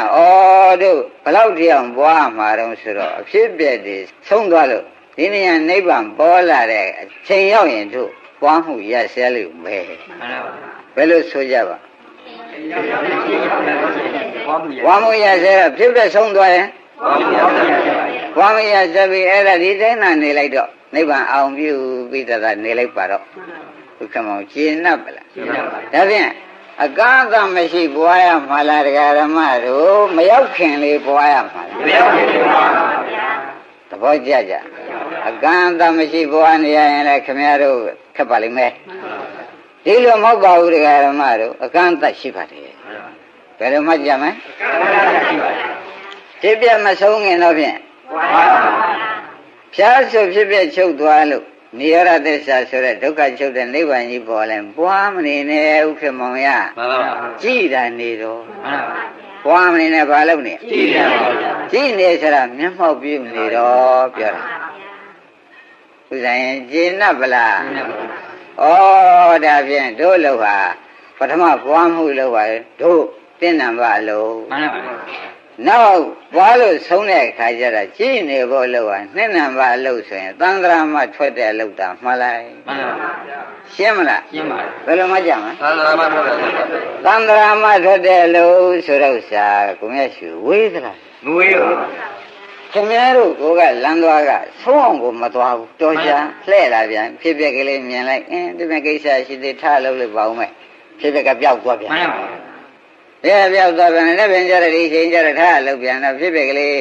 တွေ့ကျင်လည်းတွေ့မှာမတွေ့ကျင်လည်းရှင်လည်းပါရမီဖြည်းဖြည်းစုရမှာပဲဆိုရလိုက်ပြန်အဆုံးကိုမသွားဘူးရင်းနေလားအဆုံးကိုမသွားတော့ဘုန်းကြီးဓမ္မတွေကတဘောတဘွားနေရတဘောတဘွားနေရတာတို့ကပါရမီမရှိလို့လားဆုံးအောင်မသွားလို့လားဆုံးအောင်မသွားဆုံးအောင်မသွားတာကိုမြတ်ရှိတဲ့လူကြီးကိုတက်တဲ့လူကြီးကပါရမီကဒီလောက်ထမရဲ့ကိုကနောက်ဆုတ်တာလည်းထဲမပြောဘူးသဘောကျပါရမီကဒီလောက်ထမရဲ့လို့ဆိုတာလားကိုနောက်ဆုတ်လို့ပါရမီကမလိုက်တာလားပါရမီကတော့မင်းဟောဒီဆရာကောင်းသမားအောင်စီငါပို့ပေးပြီလုံလေးကိန်းလည်းမင်းရပြီမဟုတ်လားအဲ့ဒါငါပါရမီတောင်းကုန်ပြီဆိုပြီးပါရမီကတော့ချုပ်သွားပြီခင်ဗျားတို့သွားပြီတော့ဆိုပြီးလွတ်လိုက်တာရောက်မသွားလို့ပြန်လာတာသဘောကျဒါနဲ့ဘုရားခင်ကိုရမကြီးကပြောရှာပုံနာတယောက်ကမေးတယ်ပြီးတော့ဗျာတဲ့ပုံနာများမှာဗေဒင်တင်တာဟုတ်ပြခဏန်းစတင်ရပါတယ်တဲ့တစ်နှစ်ကဲနောက်ကြတော့30ကနေပြီး30ပါးနဲ့မြောက်20ပါးနဲ့မြောက်နောက်30ပါးနဲ့စ20ပါးနဲ့စပထမတော့တစ်နှစ်ကစသင်ပြီးတော့အပေါင်းနှုတ်သင်ပြီးတော့မှမြောက်စသင်အမျိုးမျိုးတွေ့တော့အရှင်အတန်းနဲ့သင်ရပါတယ်ဗျာတဲ့အဲ့ဒါကြောင့်တပည့်တို့ပုံနာတွေမှာဗေဒင်အစဆုံးတတ်ကြတယ်ရှင်ဂေါရမသင်နေတဲ့ပညာကိုဒီလိုများအစဉ်တိုင်းများပါပါရဲ့လားမေးတာပဲမှန်ပါဗျာဘုံနာကမေးတာမှန်ပါဗျာဘဏမောက္ကလနာဘုံနာဆိုတာက तू ကမေးတာဟာရှိတယ်ကွာတဲ့တို့လည်းအစဉ်ရှိတာပဲကွာလို့ဘုရားဖြေတယ်လောကီမှာဘုရားမကွာဆိုတော့မြင်းကိုပထမ19နာရီသင်ရတယ်ကွာပြီးတော့မှကုန်းစီတွေပါတင်ဖို့သင်ရတယ်ကွာပြီးတော့မှစီပြီးဒီကလာရှေ့ဆုံးနောက်ဆုတ်သင်ရတယ်ကွာအဲ့ဒီလိုမျိုးမျိုးသင်ရတယ်လို့ငါးဤတပိသားတွေလည်းကျုပ်ကသီလလုံခြုံဖို့ရင်သိရတယ်ကွာဘောကြဒါကြောင့်တရားဓမ္မတွေရောက်လာတဲ့ဆိုသီလပေးတာလည်းခင်ဗျားတို့သိလောက်ပါပြီဒါမှတပည့်တယောက်ရောက်လာတဲ့ဆိုအစတင်တာသီလပေးအစတင်သီလလေးယူရအောင်အစတင်ပေးသီလလေးလုံခြုံတင်ပေးတာပဲဘောကြသီလလုံခြုံပေးကြလားဘာတင်ပေးသုံးလို့တရားဓမ္မတွေမေးတဲ့အခါကြလို့ရှင်းဖြင့်မဂ္ဂင်၅ပါးနဲ့ဘွာလို့ဆိုတာလေးမသိဘူးလားသိပါဘူးဖြစ်ပြက်ရှုဆိုတာအဲ့ဒါအိန္ဒြေတွေဘာတွေဘယ်မှမသွားစီနဲ့ဟေးဖြစ်ပြက်ပဲမင်းမြင်အောင်လုပ်နေဟာဆိုပြီးဒီကလာတဲ့အိန္ဒြေယသံဝရသီလတွေလုံလုပ်ပေးနေတာမှန်ပါဗျာကြပါအဲ့ဒီတော့မှသွားတိုင်းလာတိုင်းနေတိုင်းတိုင်းတိုင်းတော့တရားဓမ္မတို့ဘယ်ခါကာလမှဖြစ်ပြက်မလို့စီနဲ့လို့ကမသိဘူးလားသိပါဘူးအဲ့ဒါအစဉ်တိုင်းသင်လာတာပဲနောက်ကြရတာဓမ္မတွေဖြစ်ပျက်ကိုခမည်းတော်တောင်ကပွားတာနေတော့သမုဒိယတတ်ဖို့လဲသူလှုပ်သွားလိမ့်မယ်ဒုက္ခကိုပိုင်ပိုင်နေနေသိဖို့လဲသူလှုပ်နေနိဗ္ဗာန်မျက်မှောက်ပြုဖို့ကောသူလှုပ်အဝိဇ္ဇာကြီးကိုဒုတယ်ကြီးခွာအောင်လုပ်ဖို့ရောသူလှုပ်သူပဲအဝိဇ္ဇာဒုတယ်ကြီးကိုလည်းပေါအောင်လုပ်မှလဲဥက္ကမောင်ဒီပွားများမှုကလုပ်သွားမှန်ပါပွားများမှုဉာဏ်ကထက်သွားတော့ဒါထားမြောင်မလုပ်ပြီဘူးလားလုပ်ပါကဲတို့လည်းဒီလိုအစဉ်ရှိတယ်ကွာဒါနဲ့ဘုံနာလည်းရှာရှိတယ်ဒါရင်ရှင်ဘုရားလူသားမိတယ်ဒီလိုဆိုတော့နိဗ္ဗာန်ရောက်တာပေါ့ဘုံနာလည်းသိတပည့်တော်လူသားမိတယ်လည်းဒီလိုဝေရင်အဆုံးကမ်းတိုင်အောင်တတ်မြောက်တာပဲဒါရင်ရှင်ဂေါရမမသိလို့မေးပြစီမသိလို့မေးပြစီရှင်ဂေါရမဒီလိုပရမသီလသမာဓိပညာအနေနဲ့အစဉ်တိုင်းသင်လိုက်ပါတယ်သင်လိုက်တော့ဒီလူတွေအကုန်နည်းများနိဗ္ဗာန်ရောက်ကြသလားရှာရှိလာတာအကုန်များနိဗ္ဗာန်ရောက်ကြသလားလို့ဆိုတော့ဒီလိုกว่าတဲ့ဘုံနာရဒီလိုရှိတယ်กว่าလူတယောက်ကိုတဲ့လမ်းမသိလို့မေးတယ်တဲ့သောတိပြီပဲမလုံးလို့ तू ကမေးတယ်တဲ့လမ်းမှတွေ့လို့သောတိပြီသိတယ်လို့ပြောတယ်ဒီကနေတော့ရေကန်တွေ့လို့မရေကန်ပြီးတော့ဟုတ်တော်လို့မတော့ကကြော်သွားလို့ရှိရင်ဖြင့်တရိုင်းကြီးတွေမြင်ရလေမြင်ရလို့ရှင်ဘယ်ဘက်ကလှည့်ဝင်အဲ့ဒါသောတိမျိုးပဲပြောတော့ပြောတာပဲတဲ့ပြောမပြော냐ဆိုတော့ तू ကတော်တဲ့ဝင်တွေကမျက်စိလဲနေတဲ့လူတူတယောက်ဆိုရင်အဲ့ဒီသာဝတိပြီးတော့ရောက်မှမဟုတ်ဘူးကွာနောက်သာပြန်ဆုံးမှာပဲတဲ့အဲ့ဒါတပိသားမိဆိုတာနားထောင်တာလည်းရှိတယ်တဲ့နားမထောင်တာလည်းရှိတယ်အကုန်ရောက်တယ်လို့ငါတောင်းမခံဘူး ရိပ်မိဗလားဒီကနေ့တရားဓမ္မတွေခင်ဗျားတို့ဘွားပါဆိုလို့ဘွားညာတယ်လေခင်ဗျားတို့ကတော်တဲ့ရောက်မျက်စိလဲဆိုအိမ်ကြီးဥသောကိလေသာတော်တဲ့ရောက်သွားပြီဆိုတော့မျက်စိကလဲထွက်တာမှန်ပါပါရိပ်မိကလားအိမ်ဟာကိလေသာတော်နဲ့တူတယ်နော်အိမ်ဟာကိလေသာတော်ဆိုတော့တရားဓမ္မတွေကပြုံးနဲ့မယုံဘူးနော်ကိုယ်အိမ်မှာရှိတဲ့ပစ္စည်းကဘယ်ဟာလေးဟာဖြင့်အသုံးချလို့မဖြစ်တာလို့ရှိသေးရဲ့မရှိပါဘူးဒါဖြင့်အကုန်ကိလေသာကအကုန်ခင်းထားတာဘယ်ဟာလေးမှသူကအသုံးချမဖြစ်တာဖြင့်အိမ်မောကိုမထားဘူးအကလေးရှိပြန်တယ်ဒါလေးပြစ်လိုက်တော့မယ်လို့ပြောရင်မလုပ်ပါနဲ့သူနေနဲ့သူသုံးအောင်မှာဟမ်ဒီတိုင်းမနေဘူးလားဒီတိုင်းနေတာဒီရက်တောင်လေးတွေလည်းအလကားပါပဲဆိုမဟုတ်သေးဘူးနှွေးကြတော့သုံးရသေးတယ်ဆိုတော့နှွေးတနာကရှိသေးမရှိပဲဘူးလားအဲ့ဒီလိုနဲ့အိမ်ပေါ်မှာပြည့်စရာကိုပါရလားမပါပါဘူးတပည့်ကြအဲ့တော့အိမ်ပေါ်ရောက်သွားလို့ရှိရင်ကိလေသာတဏှာတောထပြီးကြလာနေတာနဲ့ခုနကဒကာဓမ္မတွေဖြစ်ပြလန်းကိုလိုက်သေးရဲ့လားမလိုက်တော့သူကိလေသာတောပဲပြန်လှဲ့လာပြန်လှဲ့လာတော့ပုံနာတဲ့ငါးဤသားမိတွေဒီလိုပဲကွာလမ်းတော့သာဝတိပြီးတော့ပြလိုက်တာပဲတို့ကသူကအဆုံးမလိုက်တော့လည်းမရောက်ဘူးကွာရိပ်မိလားအဲ့တော့တို့မှလည်းအစဉ်ရှိပါတယ်တဲ့သွားတဲ့ပုဂ္ဂိုလ်ပေါ်မှာအတော်မှီးနေတယ်ရှင်းမလားဘုရုပေါ်မှီးနေတယ်အဲဒီမှာလည်းဘုန်းကြီးကတော့တရားဓမ္မတွေဖြစ်ပြသဘွားနေသီလလည်းခမရတို့လုံညုံပါတယ်သမာဓိဆိုရလည်းခမရတို့လုပ်တဲ့အထက်ပါတော့ပါပြီပညာဆိုရလည်းဖြည်းဖြည်းချင်းရင့်ပါလိမ့်မယ်မပြောလားဗျာပြောပါပါရင့်မယ်ကြရင်ခမရတို့ကကိလေသာတော်ရဲရောက်သွားမျက်စိလဲရရင်မှန်ပါဗျာတော့ကြလို့ရှိရင်နှစ်ဖြင့်ကျသာကိစ္စနာကိစ္စမလွဲသာတဲ့ကိစ္စမရှောင်သာတဲ့ကိစ္စဥက္ကမောရှုပ်လာပြီရှုပ်ပါပါဒါတွေကကိလေသာတော်ရဲရောက်သွားတဲ့အခါရှေ့တိုးတာလားပွားတဲ့ကိစ္စနောက်ပြန်ဆုတ်တာနောက်ပြန်ဆုတ်တာအဲ့တော့ငါးဤသားမိတဲ့ချို့တော့ဖြောင်းဖြောင်းသွားတယ်ကွာတယ်မှားတယ်တင်းသွားတော့တောတိပြည်နဲ့တူတဲ့နိဗ္ဗာန်ရောက်ကြတယ်တချို့လူသားမိတွေကြားတယ်လားသွားတဲ့တိုင်းကမှတ်လည်းမထားတာကတစ်မျိုးသွားတဲ့နေရာမှာသူကမျက်စိလဲတာကလည်းတစ်မျိုးအဲ့ဒီအမျိုးမျိုးတွေကြောင့်ငါးဤပြည်သားတွေမှာလည်းတချို့တော့ရောက်တယ်တချို့မရောက်ဘူးလို့ငါတောင်းခံတယ်မှန်ပါပါဖြည့်တယ်မလားဖြည့်တယ်ပါစတဲ့မုံတော့တို့လည်းအစအဆုံးဟာရှိတာပဲဆိုတော့ဘုရားမဟောလားဟုတ်ပါဗျာ။ဒါနဲ့ဓမ္မတွေကဒီထက်မှခင်ဗျားတို့ကမနေကောင်းတဲ့အရာမသွားကောင်းတဲ့ခရီးရယ်လို့ခင်ဗျားတို့ကမသိဘူး။မနေကောင်းတဲ့အရာဆိုတာခင်မင်များတဲ့နေရာမှာမနေကောင်းမသွားကောင်းတဲ့အရာဆိုတာဒီနေရာရင်သွားလို့ရှိရင်သူတော်ကောင်းလို့မေ့မယ်နေရာဆိုတော့ခင်ဗျားတို့ကမနေကောင်းတဲ့အရာပြောတယ်မသွားကောင်းတဲ့အရာကိုမြန်မြန်ပြေးတယ်အဲ့ဒါကြောင့်ဘုရားဟောတော်မူတဲ့ကဒီရှောင်းဒီနေရာကြလို့ရှင်ဘယ်ညာခွဲပြီးကာလညာသာလိုက်ဘယ်မလိုက်နဲ့ဆိုတဲ့လမ်းတွေကလည်းမျိုးပေါ့ဗျာအဲ့ဒါခင်ဗျားတို့ညာနဲ့ပဲတွေ့ဘယ်လိုက်လဲဦးမလေးညာဖြည်းဖြည်းပေါ့ဒီလိုကဖြစ်ဖြစ်မိစ္ဆာရိလမ်းကိုသွားပြီးသမာဓိလမ်းကိုခမောပြစ်ပဲဖြည်းဖြည်းဘာလို့တော့တိုက်ကြီးတော့လှုပ်လဲရတာပဲသေမထက်မတော့ဖူးသူဟာကတွေ့ကြလားတွေ့ပါဘူးအဲ့ဒီလိုဆိုရတဲ့ပြစ်တွေကဒကာဓမ္မတွေခရကသင်ဆရာကသင်ညာတော်လဲသူတောင်းရည်တွေတူတဲ့မြို့ကြီးကိုအမှန်ဖြောင်းသွားပါရဲ့လားမှန်ပါဗျာလမ်းတစ်ခွတွေ့ရင်မဘယ်နဲ့ညာဘယ်လိုက်တာများတော့ဘယ်လိုက်တာများနေတယ်စိတ်ကြီးစမ်းကြီးတွေ့နေလို့ရှိရင်လည်းဒီညာရိတ်ခေါ်တော့မယ်ဆိုရင်ခင်ဗျားတို့ကနေချင်းနေဦးမှာဒီဟာလေးကြော်သွားရတယ်ဆိုတော့သဘောကျဒီဘဥစ္စာများများဖြစ်နေတယ်ဆိုလို့ရှင်ဒါတို့မတ္တဖို့တတ်တွေပဲဆိုပြီးမြန်မြန်ရှောင်းရမှာဘူးမှန်ပါပါဥက္ကမတာစိတ်ကြီးမြန်ကြီးတွေတွေ့ပြန်တယ်သူတို့ကရိတ်ကောင်းတယ်ဆိုခိုးနေတာမှန်ပါပါဘယ်ရောက်တော့မလို့မြတ်မရောက်ပါဘူးရောက်သေးရလားမရောက်ပါဘူးအဲ့ဒါနိဗ္ဗာန်မရှိလို့မရောက်တာလားသွားတဲ့လူအသင်းညံ့လို့မရောက်တာလားကိုယ်ကိုယ်ကောက်လို့မရောက်တာလားဆိုတာကဲခါကိုယ်ကိုယ်ကောက်လို့မရောက်တာတော်ပါပြီဒီလောက်သိရင်ခင်ဗျားတို့အများကြီးတော်သွားပြီရှင်းမလားဒကာဓမ္မတို့နိဗ္ဗာန်မရှိလို့မရောက်တာလားမသွားလို့မရောက်တာလားသွားပါရဲ့နဲ့ကိုယ်ကောက်နေလို့လားသွားပါရဲ့နဲ့ကိုယ်ကောက်လို့ပါဗျာဟိုကသူများကွက်ကောက်တာရေးမရှိဘူးနော်မှန်ပါဗျာရှိတယ်ကွက်ကောက်တာရေးပြီကလားအသက်ကြီးတဲ့လူတွေကွက်ကောက်တာကဘာတော့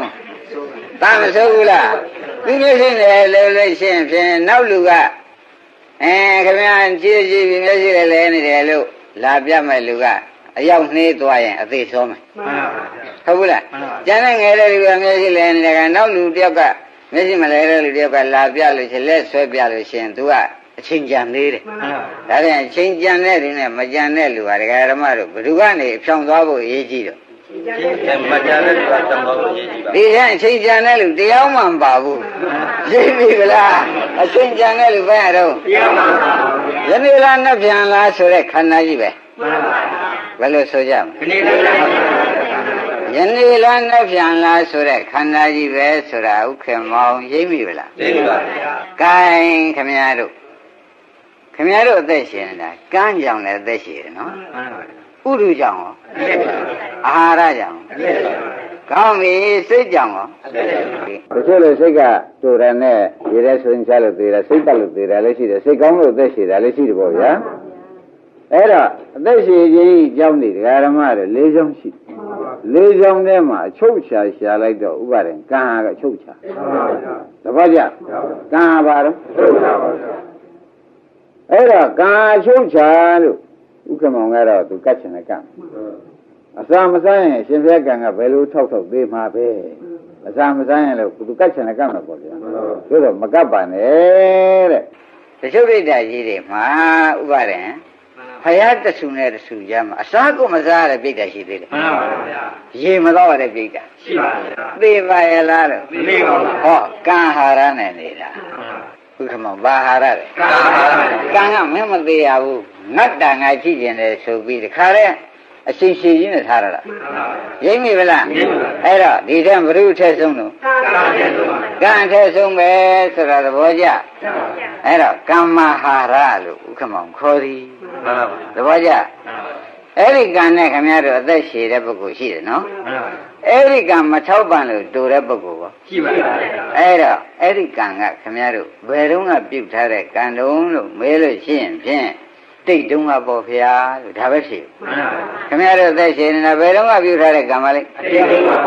အဲ့ဒီအတိတ်ဆိုတာကလည်းပြောစမ်းပါဦးလွန်ခဲ့တဲ့ဘဝကလားဟိုးဘက်ဘဝကလားဟိုးဘက်ကဘဝတွေကလားဆိုတာခင်ဗျားတို့သိရလားမသိပါဘူးမသိတော့သူတို့ဒီကုံနှုတ်ကလားနည်းနည်းကြံတော့သလားအခုအသက်ရှင်နေတဲ့ကံလေးကိုမသိပါဘူးမသိနိုင်ဘူးမသိနိုင်တော့တရားဓမ္မတွေဒီလိုစဉ်းစားရ gain တို့ဟာကံကြောင့်အသက်ရှင်နေတာသိကြပြီဒီကံလည်းဘယ်တော့မှပြုတဲ့ကံဆိုတော့လေတို့ကလည်းမသိဘူးမသိတော့ကိုသူဟာတို့ကိုဘလောက်ကြအောင်ပဲနဲ့ဖြင့်ဆက်ပေးမလားတပည့်ကြအောင်ဆက်မလားမဟုတ်ဘူးညရင်ပဲသူမဆက်တော့ဘူးလားဘယ်သူသိကြမသိပါဘူးတချို့အိမ်ကမထနိုင်တာထင်ရှားပေါ့ဗျာမှန်ပါဗျာသဘောကျဒါဖြင့်တရားဓမ္မတို့ဘုန်းကြီးရှင်းရှင်းပဲပြောပါမယ်တရားဓမ္မတို့တလှမ်းခြေတော့ရှေ့တလှမ်းလှမ်းလိုက်ပြီညာဘက်ကမှန်ပါကံကလှမ်းလိုက်ကွာကံကရှင်ခွင်လေးပေးလိုက်တော့ဥပါရမရှင်ရလားဗျာရှင်းပါဗျာဒုတိယလမ်းကြတော့မပေးတော့ဘူးဟဲ့ဆိုတော့ဒုတိယလမ်းမလမ်းတဲ့အချိန်မှာဘိုင်းဆိုလဲတာရှင်းပါဗျာတပည့်ကြကြပါဗျာကံကကျွတ်တော့လည်းမသိရဘူးလေသူကနဲနေတော့ကုန်းသွားရကုန်းသွားဘူးလားပထမသလန်းတော့သူကျန်တာလေးကဖွင့်ပေးလိုက်ဒုတိယလမ်းကြတော့ကံကကုန်းသွားတော့မပေးတော့တခါတည်းဒီနေရာတည်းတချို့ကပြောကြလေပြတ်သေးသွားတာလေပြတ်တာမဟုတ်ကံပြတ်တာရင်းပြီဗလားလေပြတ်တာလားကံပြတ်တာလားအမှလေကတော့ခမရတဲ့ဒီခန္ဓာကိုယ်ကြီးမှာသွားကြည့်အတုပဖြစ်တဲ့အခါထမ်းကြည့်နှိပ်ကြည့်ထင်ပျော့လားရှိလားရှိရင်လေရှိလို့သာမှလေကမပြတ်ဘူးရင်းပြီဗလားဘာပြတ်တာလဲကံပြတ်တာကိုခမရတော့ဘယ်နဲ့ပြောကြဩလေကကံနဲ့ရှာတယ်ကံကတတ်တာသဘောကျလားကံကတတ်တာဆိုတာရှင်းတော့ဒါဖြင့်ဒကာဓမ္မတွေဒီနေ့ဒီကပြန်တဲ့အခါတရားလည်းအထုတ်ကြမထိုက်တန်တော့နော်ပြီးတော့အချိန်ကြတော့လည်းအိတ်ကြမယ်အိတ်ဖို့ရတော့ဖြင့်ကံကပေးမှာပဲနိုးဖို့ရမပေးရင်ခင်ဗျားတို့နိုးနိုင်မှာမနိုးနိုင်ဘူးမနဲ့သွားကြည့်လို့ရှိရင်ဖြင့်အိယမတ္တကမထားဘူးတဲ့ပြောရမယ်ဘာကြောင့်လဲဆိုတော့အိတ်ဖို့ရကံကတော့ပေးလိုက်တယ်နိုးဖို့ရကံကြတော့ဥက္ကမောင်ကုန်သွားတယ်မကုန်နိုင်ဘူးလားမြင်ကြရအဲ့တော့ခင်ဗျားတို့တိစ္ဆာရဲရှိတဲ့ငွေတော့ကြာထားမေ့သေးတာဒီကံလေးကခမည်းတော်နေရင်ရှူဖို့ရှိုက်ဖို့ပေးနေရတာထမင်းစားဖို့ပေးနေရတာဟုတ်လားသူတို့လည်းဥပါရင်အတော်နည်းနေမနေစဉ်းစားဥက္ကမောင်ဘယ်လိုထင်တော့နဲပါဘူးနဲမနေဘူးတတိသာကလုံလောက်ပြောနော်နဲနေတယ်ဆိုတော့တတိသာကလုံလောက်ပြောမယ်တရားဓမ္မတို့နော်နဲနေတယ်ဆိုတော့ဘာကြောင့်လို့ဆိုတော့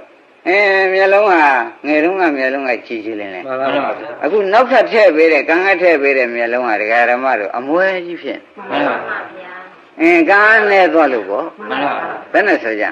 နေပါ အာယံဗလာတွေကြည့်လိုက်ပြန်လဲအရင်အာယံဗလာတွေရှိကြသေးရလား ကြည့်ပါဗျာ အခုအာယံဗလာကချက်နေတယ်မဟုတ်လား မှန်ပါ ဘယ်နဲ့ကြောက်ပါလိမ့် ကာပါဗျာ စပင်းလေးရှင်းရတော့မှောင်ညိုပြီးအယောင်များထွက်နေရအခုတော့ဖြင့်ဖြေအောင်ပြေးနေတာဘာပါလိမ့်ကံနဲနေလိုက် မှန်ပါ အဲ့တော့နဲတာတော့ခမရတို့သိကြတာပဲမသိကြဘူးလားနဲကုံတော့မလို့ဆိုတာရော သိကြပါဗျာ ခင်ဗျားတို့ကဒီလိုတွေးရလား။အော်ဖြစ်မှဖြစ်ရလေဗျာ။နဲနေတာတောင်ကုံတော့မလို့မတွေးဘူးဆိုရင်ခက်သေး။ရိပ်ပြီလား။နဲတာဘာလို့ဖို့ပါလဲ။ရိုးလေးနဲတာခင်ဗျားတို့ကရိပ်မိတယ်။ရိုးလေးရေခန်းကရိပ်ကုံတော့မှာပဲ။မပြောကြဘူးလား။ဒီမှာလည်းခန္ဓာကိုယ်တော့ကံနေခမ်းပြီလို့ခင်ဗျားတို့မသိဘူးလား သိပါဗျာ ။ခမ်းလို့ရှိရင်ပြင်တို့မထားနိုင်တော့ဘူးဆိုတာမသိကြဘူးလား။အဲ့ဒီကြောင့်လည်းတွေးလိုက်တော့ဒကာရမတွေဥပဒနာအချိန်ဆိုင်လို့တော်ပါ မတော်ပါဗျာ ကံရခန္ဓာနဲ့ခင်ဗျားတို့၅ပါးမှောက်တော့မယ်အကျုံကြီးကြုံရတော့လဲအဆုံကြီးဆုံဖို့မဖြစ်တော့ မှန်ပါ သဘောကျလားသူတော်ကောင်းနဲ့ဆရာတော်ကောင်းသမားကောင်းနဲ့အကျုံကြီးတော့ကြုံတယ် မှန်ပါ နိဗ္ဗာန်နဲ့အဆုံကြီးဆုံဖို့ရခင်ဗျားတို့ကအချိန်ဆွဲနေတာနဲ့ပဲခင်ဗျားတို့ပဲလလန်လဲပြီးဒုက္ခရောက်တော့မှာ မှန်ပါဗျာ မရောက်ပြီဘူးလား ရောက်ပါဗျာ သူဆိုင်ရင်အမှန်ကြောက်ချကောင်းပါလား ရောက်ပါဗျာ ဒါကခင်ဗျားတို့ကိုမြန်လှုပ်စေခြင်းတော့ဘုန်းကြီးကတွန်းနေတယ်လို့အောင်းမဲ့မနေနဲ့ကိုယ်မျက်လုံးနဲ့ကြည့်ဘုန်းကြီးကတွန်းလာလားကိုယ်မျက်လုံးမွဲလာတာလား ကိုယ်လည်းမွေးပါ ဒါကံနေတာလားကားကုန်လာလား ကားဘူး ရိပ်မိဗလားနာရှိကလည်းပဲတက်တက်လဲလဲဖရနေနေလေးထိုင်းအောင်လေးလာဗလားဆိုတာကိုဘယ်နဲ့ဆိုကြအဲ့ဒါဘာကုန်လာပါလဲစပင်လေးတွေနဲ့ဖြေးကလည်းအယောင်နေထွက်ပြီးကြလားနေသေးလားနည်းနည်းနီအောင်လေးပြေးလာဗလားဖြေးအောင်ပဲများလာဗလားနည်းနည်းတွေးလိုက် ဖြူအောင်ပဲများလာပါ အဲ့ဒါဘာဖြစ်လာပါလိမ့် ကားနေ ကားနဲ့လာတာသိကြဘူးလားလမ်းသွားတဲ့ဆိုရှိကတမိုင်ခီးလောက်မဟုတ်ဘူးခုတမိုင်မှပြေချင်မသွားနိုင်ဘူးဖြစ်ချင်းဖြစ်လာတယ် မှန်ပါ ဘာဖြစ်လာပါလိမ့် ကားနေ နေတာဘာဖြစ်လို့နေတာတော့ ကိုယ်ကနီးလို့ ကုန်ကန်နီးလို့နေတာကုန်တော့မယ်လို့နှုတ်ဆက်တာမဟုတ်လား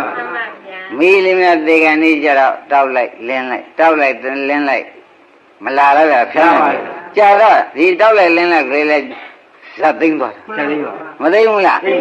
ဒီမှာလည်းခင်ဗျားတို့အမောလေးပြေးလိုက်ဗာသေးလေးကူပြီးစားလိုက်ဘာလို့လို့နဲ့ဒီဥစ္စာခင်ဗျားတို့ကလုံးမနေနဲ့တောက်လိုက်လင်းလိုက်ဖြစ်ပြီးသွားတော့မယ် မှန်ပါ ရိမ့်မိဗလားဥက္ကမသိချင်းမဆွဲနဲ့နော်တရားဓမ္မတွေချင်းများဆွဲခြင်းသေးလားဟာဘုန်းကြီးရှိတာဒီအမှန်တရားနဲ့ထွက်နေတယ်ဟိုကိလေသာတော်ရကြရင်ဒီတတ်ကုန်မလာဘူးလာသေးရလားအဲ့ဒီကြောင့်တရားဓမ္မတို့ခင်ဗျားတွေကလည်းမြို့သူတို့ဆိုတော့သိပါတယ်ဘုန်းကြီးရှိတော့သူ့အချိန်နဲ့သူတို့ဒုလျှောက်ခဲ့တာပေါ့ဒီဒိတ်ပဲဖြစ်ရင်ဖြစ်သွားမှာဟုတ်ဟိုကြတယ်လေတို့ဘုန်းကြီးနဲ့မှမဆိုင်ဘုန်းကြီးရှိမှလျှောက်တဲ့ဥစ္စာကမရှိဘူးဟိုကြတော့ဟုတ်နေရဲ့ဒီလိုနဲ့ခင်ဗျားတို့ကလည်းစင်ကြီးကလဲတယ်သဘောကျလားကိုင်းတာဖြင့်ဒကာဓမ္မတို့ဘုရားသခင်ကိုရမကြီးပြောတဲ့ဝတ္ထုကိုထုတ်ကြစို့မဲအလုတ်ဟာဒကာဓမ္မတို့ဘာအလုတ်ပါလဲ ပွားတယ်ပွားတယ် မဲလို့ကပွားတယ်လို့ မှန်ပါ မပွားရင်ကိလေသာလည်းမပါမပြောက်ဘူး မှန်ပါ ဒုက္ခကိုလည်းပိုင်ပိုင်ခြားခြားမသိဘူးသမုဒိယသစ္စာကိုလည်း ပါမပြတ် မပါမပြောက်ဘူးဒုက္ခသစ္စာလည်းမပိုင်ခြားနိုင်ဘူး မှန်ပါ နိရောဓသစ္စာကော မရောက်ပါဘူး လောကီဉာဏ်ကောလောကုတ္တရာဉာဏ်ဖြစ်နိုင်မှာမလား မဖြစ်နိုင်ပါဘူး ဘာကြောင့်တုံး ပွားပါလို့ ဩဒါဖြင့်ဒကာဓမ္မတို့ပွားလို့ရှိရင်ဖြင့်သမုဒိယသစ္စာလည်းပါပြောက်အောင်ဒုက္ခသစ္စာငါလို့ထင်နေတဲ့ခန္ဓာကြီးကဒုက္ခသစ္စာဖြစ်သူဧကံရော မှန်ပါ သဘောကျလားနိရောဓသစ္စာဆိုတာလည်းချက်ချင်းသူညာအောင်ရောက်ပဲ ရောက်ပါ ဘွားပါများရင်မဂ္ဂသစ္စာဒီလောကီမဂ္ဂလောကုတ္တရာမဖြစ်ရမယ် မှန်ပါ ဟုတ်ကဲ့မော မှန်ပါပါဖြစ်ရမှာ ဖြစ်ရမှာမသိကြဘူးလား သိပါပါ ဒါဖြင့်ခင်ဗျားတို့အလုတ်ကဘာလုပ်ရမှာ ပွားပါ ဘုရုအပေါ်မှာဘွားရမှာ ခန္ဓာများပွား ခန္ဓာဖြစ်ပြပေါ့သဘောကျလားခန္ဓာဖြစ်တိုင်းပြတိုင်းဖြစ်တိုင်းပြတိုင်းဘာလို့ဖြစ်ပြပြီးလို့သိနေဦးမယ်အဲ့ဒါဘာလုပ်ပါလိမ့်မလား ပွားတယ် ဘွားတဲ့အလုတ်ဆိုတော့ဘွားတဲ့အလုတ်ဒီဒကာဓမ္မတွေလုပ်ရလိမ့်မယ်နော် ဒါကြောင့်ဘုရားကဥမာပြရှာတယ်ဥက္ကမောင်လို့သေချာမှတ်ပါကျမကြီးကောင်ကွာတဲ့ကျဲဥ10လုံးတော့ဥထားတယ်ကွာ မှန်ပါပါ ဥပြီးတော့သူကပြစ်ထားတယ်ကွာတဲ့ငါကြက်ကလေးတွေကျဲဥထဲမှာရှိတဲ့အရေးလေးတွေခန်းချောက်ကျက်ကောင်လေးတွေဖြစ်ပါစေနှုတ်သီးလေးတွေပါလေးနဲ့သူတို့ကသူတို့ကျဲဥကုံလေးကံပြီးထွက်ပါစေကျမကြီးဘေးကနေလို့ပေါ့ဗျာ မှန်ပါ ဝလည်းမဟုတ်ဘူး မှန်ပါ အတောင်ဖျားလည်းမဟုတ်ဘူးကျက်တွေရင်ဘူးကိုလည်းမပေးဘူးကျက်တွေအနံ့ကိုလည်းမပေးဘူးဘေးကနေပြီးဒီကလာဒီထက်ကဥတွေကအရေးလေးတွေကခံပါစေသတည်းဟုတ်လား မှန်ပါ ကျက်ကောင်လေးတွေခြေသီးလည်းပြီးရင်းစေသတည်းဥကွန်ပါစေသတည်းဒါမှငှက်ကျက်ကလေးတွေနှုတ်သီးလေးနဲ့ကန်ကြောက်ခြေထောက်ကလေးနဲ့ကန်ကြောက်ပြီးပြင်ဘက်ရောက်လာမှာကျမကြီးပြင်ဘက်ကနေလှုပ် မှန်ပါ ပုတ်ကုန်တာဝတ်မှမဟုတ်ဖဲ မှန်ပါ တပည့်ကြ ကြ ကျောက်တွေဘာဖြစ်ကုန် ဟုတ်ပါဘူးဘာဖြစ်လို့ဝေးရမယ်လို့ကို မိုးလို့ ခဏခဏဝေးလိုက်ခဏခဏဝေးလိုက်ဒီလိုသွားမှာကို မှန်ပါပါ ဒါဖြင့်ဒီကျဲကိုကျမကြီးကဒီလိုသာသူ့စိတ်ကူးနဲ့ဖြင့်သူပူထားတဲ့ကျဲဥလေးတွေကဘယ်နည်းမှဥကွန်တုံးကကြက်ကောင်လေးဖြစ်လာဖို့အရေးကအတော်ဝေးပါတယ် ဝေးပါ ဆိုရိုက်ပလား ဆွဲပါ ဒါဖြင့်ဘေးကနေပြီးမေတ္တာသဘောနဲ့လှုပ်လို့ဆူတောင်းသဘောနဲ့လှုပ်ခဲ့တော့ဘာဝေတ္တပကိစ္စပွားမယ်ကိစ္စပွားမှရမှာဖြစ်လေဆိုကြောင့်ဥပါတယ်မရဘူးတဲ့ မှန်ပါ ဘုရားကိုပယ်ချလိုက် မှန်ပါ သေချာကြပါလားကဲကျမကြီးဟာကွာတဲ့ပြင်မဲ့အစာလေးရှာစားလိုက်ဒီကျက်ဦးလေး10လုံးလောက်ပေါ်မှာအတောင်လေးဖြန့်အောင်လိုက်ကွာတယ်ပြင်ဘက်ကလေးမအောင် မှန်ပါ ပြီးတော့မှရင်ဘက်ကအပူလေးပေးကွာပူလေးပေးလိုက်တော့ဒကာရမတဲ့လေးမဝင်တော့လည်းမပုတ်ဘူးပေါ့ဗျာ မှန်ပါ အပူလေးပေးလိုက်တော့အတွင်ကျဲဦးထဲမှာရှိတဲ့အရေလေးတွေကခန်းသွား မှန်ပါ တပည့်ကြ ကြပါ ပြီးတော့ကျက်တွေအနံ့ပေးမှလည်းကျက်ကောင်လေးရဖြစ်တယ်အမေအနံ့တိုင်းဟိုမှာအထက်အကောင်ကလည်းဖြစ်ရတာ မှန်ပါ ဒါကြောင့်မျိုးရဇတ်တူသွားဖြစ်တယ်ဒီအနံ့မပေးလို့ရှိရင်တစ်မျိုးဖြစ်ခြင်းဖြစ်တယ်တပည့်ကြဒါဖြင့်ကျမကြီးဒီသူ့အလုတ်က3အလုတ်ရှိတယ်အတောင်ဖြန့်ဝတ်တဲ့အလုတ်ဟာလည်းသူ့တောင်းကျက်တွေရင်ဝါကရင်ဘက်ကအပူလေးကျုပ်ပေါ်ပေးတာရောအနံ့ပေးတာရောအဲ့ဒီ3လောက်သာလုံးလို့ရှိရင်ပေါက်ပါစေသတိအေခမ်းပါစေသတိအတောင်လက်ကလေးတွေစုံပါစေသတိဥက္ကွန်ပါပါစေသတိဆိုတာဆူတောင်းရသလားတဲ့လုံမြဲတိုင်းလှုပ်သွားတယ်နာအောင်မြင်သွားတာလား လူမြဲတဲ့လုံးလုံးပါ ကျက်တွေဝတရားတိုင်းလှုပ်သွားတာနဲ့အောင်မြင်သွားတာ မှန်ပါ သဘောကျ ကြပါ ဒီမှာလည်းဒကာရမတို့တဲ့ကျက်မကြီးဒီလိုလှုပ်သွားတဲ့အခါကျတော့ကိုပြင်မက်ကအတောင်လေးနဲ့ဖြန့်ပြီးအုံလိုက်တဲ့အတွက်ကျက်ဥလေး10လုံးကလည်းပြင်မက်လေစိမ့်မရရတဲ့အတွက်ပုတ်ချင်းရည်ခြင်းမရှိဘူး မှန်ပါ ဒါလည်းထမြောက်သွားတယ် မှန်ပါ ကျက်တွေအပူရပေးလိုက်တဲ့ဖြင့်ကျက်ဥထဲမှာရှိတဲ့အရေးတွေခန်းချောက်တယ်သဘောကျ ကြပါ ကျက်တွေအနံ့ကိုပေးလိုက်တဲ့ဖြင့်အတွင်းကျက်ကောင်လေးမှာကျက်ကောင်လေးလည်းဖြစ်လာပြီးတော့ခြေသေးလက်သေးလေးတွေအကုန်မာရန့်လာ မှန်ပါ ဒီထဲမှာကျက်ကောင်လေးတွေကဘယ်လိုဖြစ်လာတော့ဆိုတော့ငါတို့ဥထဲနေရတဲ့ကြာလာပြီကောင်းလေးနဲ့ကွေးနေရခြေသေးလေးတွေကလည်းကွေးနေရတယ်ပြင်မကလည်းမြင်ရတော့သူတို့ကသူတို့လဲလေးဆန်းလိုက်သူတို့ကသူတို့ခြေတော်ကလေးတွေကန်လိုက်တယ်နဲ့ကျက်ဥလေးကဗျားနဲ့ကွက်တော့အဲ့ဒီမှာကလန်ကလန်နဲ့ထွက်လာကြတာပဲရိပ်မိဗလားဒါသူ့လို့လို့ဆိုတာသေချာဗလားဆူတောင်းနေတော့ကျက်မကြီးကပုတ်ကုန် မှန်ပါ သုံးလို့လှုပ်လိုက်တော့ဘယ်နဲ့တော့ ပေါက်တယ် ခင်ဗျားတို့ကလည်းဖြစ်ပြတစ်လုံးနဲ့လှုပ်လိုက်တယ်ဥစ္စာအနိစ္စဒုက္ခအနတ္တသုံးခုပြီးတယ်သဘောကျ ကြပါ ဖြစ်ပြလှုပ်လိုက်တဲ့အတွက် လက်ချက်ကတော့သုံးခု ဖြစ်ပြဆိုတာအနိစ္စကိုလည်းဖြစ်ပြပဲဒုက္ခကလည်း ဖြစ်ဖြစ် အနတ္တဆိုတာ ဖြစ်ဖြစ် အနိစ္စဒုက္ခအနတ္တသုံးလုံးလှုပ်တာနဲ့ကျမကြီးသူ့ဘောတရားသုံးခုရွတ်ဆောင်တယ်တူတကွ မှန်ပါ ခொနကမဲ့ကညာလေးဟာဒကာဓမ္မတို့ကိလေသာအစေးတွေလျှောက်တာလေ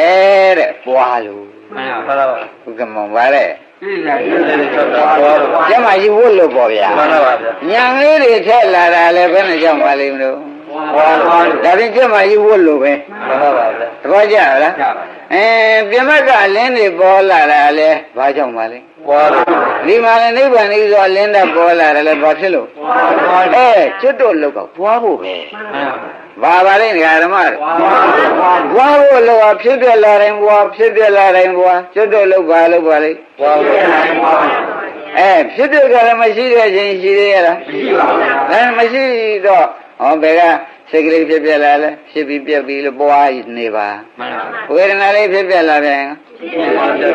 ဖြစ်ပြီးပြက်သွားပြီလို့ပွားနေရင်ပဲပွားနေရင်မှတည်းနဲ့ကျမကြီးဝတ်နေတာနဲ့ပဲကျက်ဦးလေးတွေမပုတ်တာလဲကျမကြီးဝတ်နေမှုအတောင်ကာမှုကြောင့် မှန်ပါ ကျက်ဦးအေးတွေခန်းချောက်သွားတာလဲ ကျမကြီးဝတ်မှုကြောင့်ပဲကျဲအထွန်းကျက်ကလေးတွေခြေသက်လက်တွေရင့်လာတာကော ကျမကြီးဘုံမှုပါဗျာ ဒီမှာလဲကျွတ်တို့ဒီကိလေသာရေခမ်းမှုဟာလဲကျွတ်တို့ဘွားမှုတော့ကြညံထဲမှုကလည်း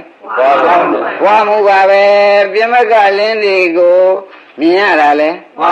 ဟောဝိဇ္ဇာတွေကပါသွားတာကိုဗျာကံပြီးထွက်နိုင်တာလဲပြင်ပတိဥသောနိဗ္ဗာန်ရောက်အောင်သွားနိုင်တာလဲ